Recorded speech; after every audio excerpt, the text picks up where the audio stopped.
it. This is unbelievable. We were, last time I saw you, it was the last reunion party in 2017. So tell me what's going on. What have you been up to?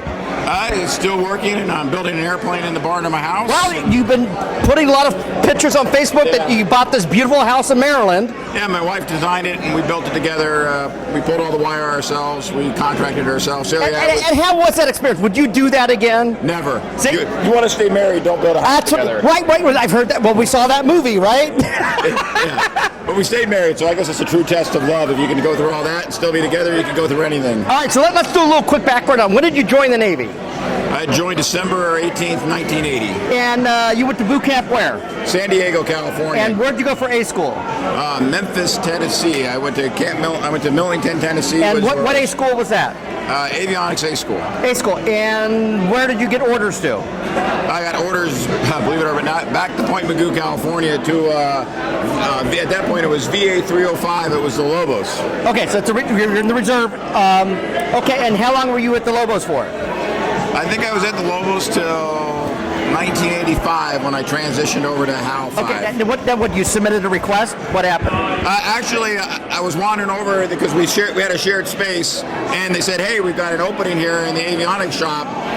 Would you like to do it?" And I said, "Yeah, it sounds good." Okay. And they said, "Well, whatever you do, don't go over to the NAR on the other side. We had the Naval Reserve Administration over in the VP hangars. They said, don't talk to those guys. Just show up here at the next drill." Oh my goodness! And so that's the way it is. I just walked in at the next drill. They said, "Hey, welcome to the squadron." And then they took me over to the NAR. They said, "This guy's in the squadron." So, wow. All right. So, and then quickly you became an aircrewman. Yeah, well, like a lot of guys come in, I got signed to out to the shack, so I was plane captain. Okay. And now deceased Charlie Cass, he was out wandering around one day, and he goes, "Hey, let me show you guys." You know, he was in charge of the line at the point. Right. This stuff. And what happened is I was wandering around, and he's like, "Well, what's this?" I said, "What's that? What's this?" And so anything he can ask me, I can answer. And he goes, "You know what? You don't belong out here in line shack. You should sign up for crew." Okay. So I filled out a chit, and he approved it. Went before the crewman selection team or whatever they had there. And next thing I knew, I was with Andre Dyer, who was running the crew at that point, flying missions. Rest in peace. Yeah. Yes. Well, both of them rest in peace. Yes. Both great guys. And then obviously we transitioned, went to HCS-5. Yeah. So I was plane holder HCS-5, and then even when we were first getting our helicopters in, I went on active duty, and so I worked all the way through the crew chief syllabus on active duty. And actually, I think I'm the first, if not one of the first, selective reserve crew chiefs on the HA-68. No, you're the first one.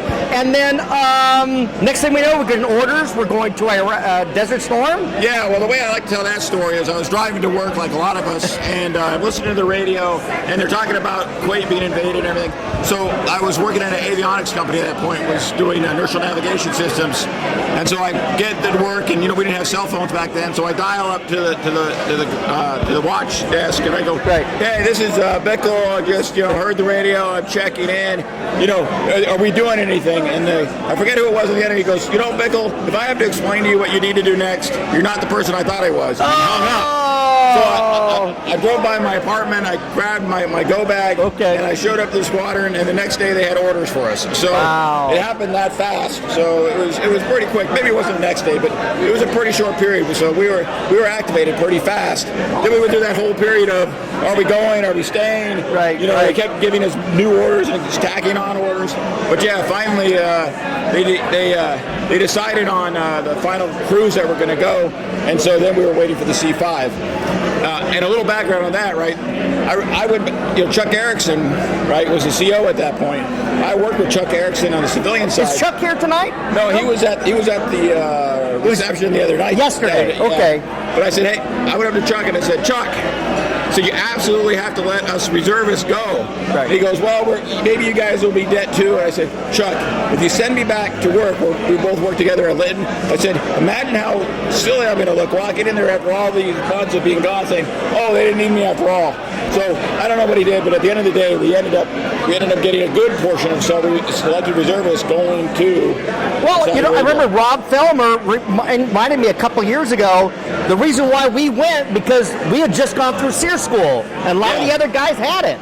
what was required. So I went through SEER school of January that year. Yeah. In fact, he and I were just looking at pictures the other day. You guys went later on in the year. So yeah, that had become a new requirement for us to go to SEERs. It wasn't a HAL requirement. Right, it was an HCS requirement. Okay, so we came back from Desert Storm in March of 1991, and did you stay in? What happened to you? So I came back 91. Before we had left, I had put in my package for commissioning.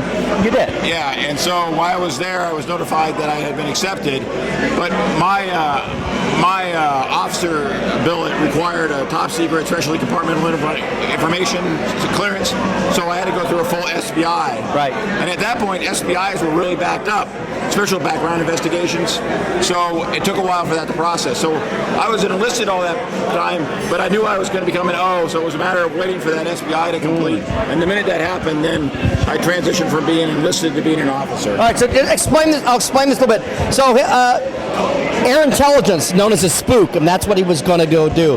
Anybody remember Jim Markloff? He was kind of your mentor, right? Yeah, James Markloff and Cole. Is he here tonight? I haven't seen Jim. I haven't seen Jim in years. Last time I saw Jim, I was up at Fallon, Nevada at Strike University. Okay. And he was one of the instructors there. Wow. I was going through I had it. a mini slats course there, Strike Leader Attack Training School. Okay. And Jim Markloff was one of the instructors for slats. And, okay, so you got accepted and you got promoted when? When did that happen? When did you get your commission? I think that was 96, I think, or 95. I don't remember exactly, but it was one of those 2 years. It was about a year and a half after we got back. It came through. Right. And then you were assigned where? Well, actually, the ceremony occurred at HCS-5. Right. So they actually did the painting there, put it on, and then I received orders for Commander Naval Air Pacific. So I went from being there, and I was sent to San Diego, California, and I was on Commander Naval Air Pacific staff.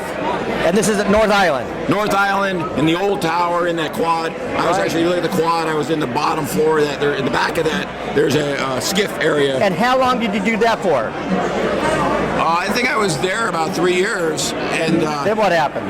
I went to Commander Third Fleet. I was traded, I guess, for a draft pick to be picked later. So I was over at Third Fleet, and then I applied, and I came back to HCS-5 as the intel officer. Oh, you did? Okay. So I did air intel. By that point, I think you had left for the Army. Yeah. Right? What year? Yeah, I left in '93. Yeah, I don't have all the. I know. My memory forgets. I know. So what happened? All jambled together. So you retired out of HCS-5? No, I did 2 years there, and then transitioned back, and I was assigned after that to ComCar Group 1, which was an evaluation carrier group.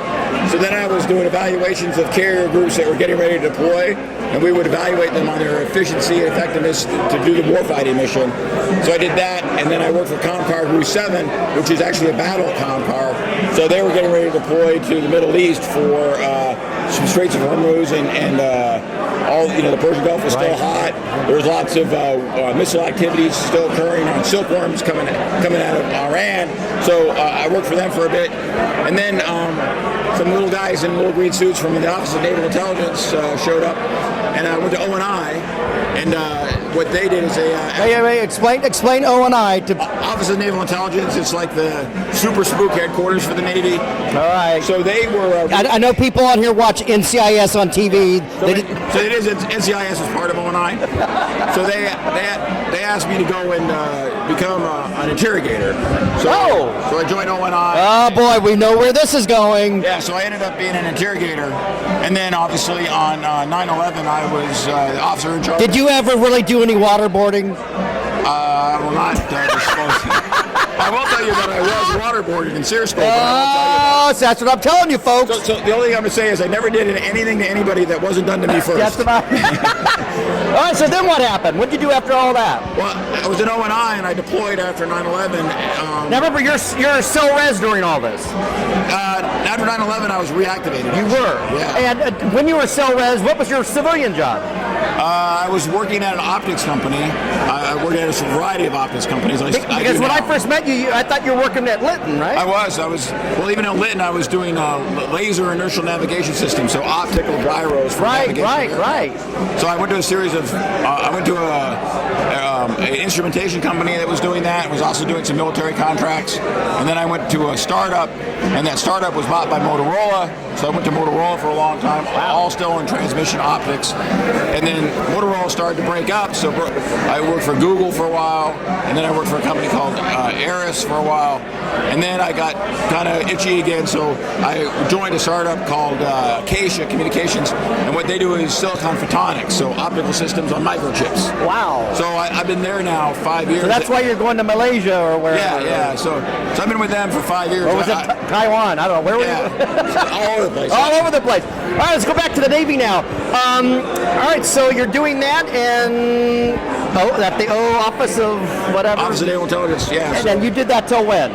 I retired on June 1st, 2005. And how much? Now that date I don't forget. Wait. So you did. So you had 20 years then? 30 years? Not 30.